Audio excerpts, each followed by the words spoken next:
Allah sampaikan, nahnu naqussu 'alaika naba'ahum bil haqq. Kata Allah, dengan segala keagunganku. Ingat, nahnu itu akar dari kata inna. Ya, na-nya asal dari nahnu. Ta'zimun nafsi, ta'zimus sya'ni. Masih ingat pelajaran kita di Aku Suka saat Ramadan? Ta'zimun nafsi menunjukkan keagungan Allah, ta'zimus sya'ni menunjukkan kehebatan, keagungan, kebesaran informasi yang akan disampaikan.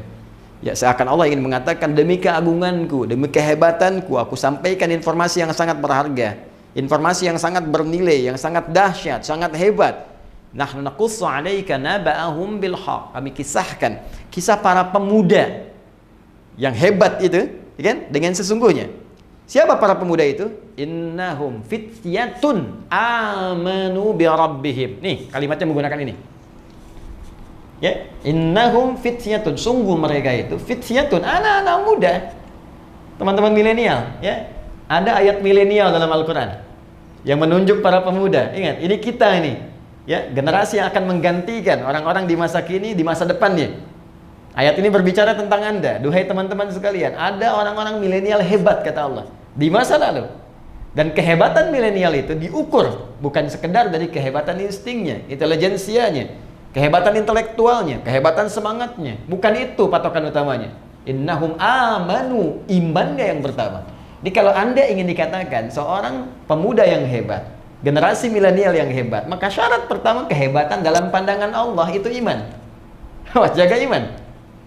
Kalau cuma sekedar jadi orang-orang yang intelektual, ya, punya daya dobrak yang tinggi, inovasi yang hebat, bikin aplikasi, bikin ini, bikin itu biasa. Jangankan Anda yang belum beriman pun mampu. Itu terbuka kompetisinya. Jangankan di Indonesia, di Amerika banyak, di Cina banyak, di Eropa banyak, melimpah. Tapi perlombaan menjadi baik, hebat dalam pandangan Allah itu spesial. Sang Khalik lah. Anda disebut hebat di Indonesia, belum tentu dikenal di Amerika. Orang Cina pun mimpi belum pernah ketemu kita. Orang Eropa belum tentu pernah lihat kita. Ya kan? Tapi kalau Anda disebut hebat oleh Allah, maka langit dan bumi mengatakan Anda yang terbaik. Maka syarat pertama, generasi pemuda hebat, itu kata Allah, amanu bi rabbihim, iman dulu. Nah, kenapa mereka disebut hebat? Ini dahsyat. Saking ingin mengupgrade imannya, mempertahankan imannya, mereka menghadapi intimidasi yang sangat luar biasa. Dikejar-kejar, sampai masuk gua. Ancamannya bukan hanya sebatas intimidasi, bisa eksekusi. Bukan cuma persekusi, bisa dieksekusi. Ya, mereka untuk mempertahankan iman, supaya di-upgrade imannya, itu sampai masuk ke gua. Saking inginnya dekat dengan Allah Subhanahu wa ta'ala, saking ingin mempertahankan visi kehidupannya. Maka Allah katakan innahum, pakai inna, ya, harfu nasbin wa taukidin, tansibul isma wa tarfa'ul khabar, mabniun 'alal fathi la mahalla lahu minal i'rab. Huruf nasab yang mengangkat rafa ism, orang yang akan diangkatnya. Ini diangkat oleh Allah nih. Ini contoh nih, saya angkat nih. Kenang kisahnya. Sampai kini masih diingat kisahnya. Ya. Wa taukidin, Allah kuatkan. Saya tegaskan, ini orang-orang hebat, contoh mereka. Ya, tansibul isma wa tarfa'ul khabar, dinasabkan. Nasabkan isimnya, jadi dibuka. Ya, saya kembalikan tadi, perhatikan baik-baik. Tansibul isma, dinasabkan isimnya, dibuka, tancapkan dengan kuat. Seakan-akan ingin mengatakan, ini orang-orang bisa menancapkan dirinya, keimanannya pada dirinya dengan kuat. Ya, wa tarfa'ul khabar, diangkat beritanya sampai sekarang, ya, terekam sampai sekarang dikenang. Ya, mabniun 'alal fathi, mabni ditetapkan, fathah dibuka untuk kita. Ini kalau ngaji bahasa dengan dalam, ya. Kalau ngaji cuma standar di nahwu, sharaf mungkin nggak sampai ke situ. Tapi kalau kita bawa ke ilmu bahasa, itu kita dapatkan, itu banyak makna. Banyak makna, harakat itu ada maknanya. Mabniun 'alal fathi, dibuka. Jadi contoh buat kita, la mahalla lahum minal i'rab. Tidak ada tempat untuk mengalami perubahan, nggak goyah dia. I'rab itu kan berubah, nggak goyah. Ini luar biasa. Nah, yang menarik apa? Belum selesai ayatnya. Wazidnahum huda. Ketika mereka mampu mengupgrade imannya, mau naik ke level yang ini, sehingga merasakan kenikmatan iman, apa yang terjadi? Kami tambahkan hudan. Tuh. Jadi syarat pertama, untuk menjadi orang takwa, itu beriman, upgrade iman kita, maka hudan akan turun. Hudan lil muttaqin. Ketika para pemuda tadi bisa mengangkat upgrade imannya, maka hudan turun. Apa yang terjadi ketika hudan turun? Nikmat kan? Ya, suratal ladzina an'amta alaihim, kembali ke An-Nisa 69, ulaika ma'al ladzina an'amallahu alaihim, maka dapat nikmat dari Allah. Apa nikmatnya? Allahu Akbar, tinggal tidur 309 tahun. Ya, di gua lagi. Ya, Anda tinggal di tempat sempit, ngontrak masih mengeluh. Sederhana, mereka di gua, kasur nggak ada, tempatnya keras, sinar terbatas. Tapi kalau sudah mendapatkan hudan, ya nikmat saja. Ya, matahari putar kanan, putar kiri, cahaya dicukup, nikmat. Bayangkan 309 tahun tidur enak banget. Begitu bangun kayaknya baru kemarin tidur. Ya, coba lihat. Ya, Masya Allah. Ada orang tinggal rumah mewah, tempat tidurnya luar biasa. Setiap 9 menit bangun. Apa kenikmatannya? Anda boleh kaya, tapi belum tentu bahagia. Ya. Anda boleh hebat, ya, tapi belum tentu mendapatkan nilai-nilai kemuliaan seperti yang digariskan ini. Jadi ini syahidnya, ini contohnya.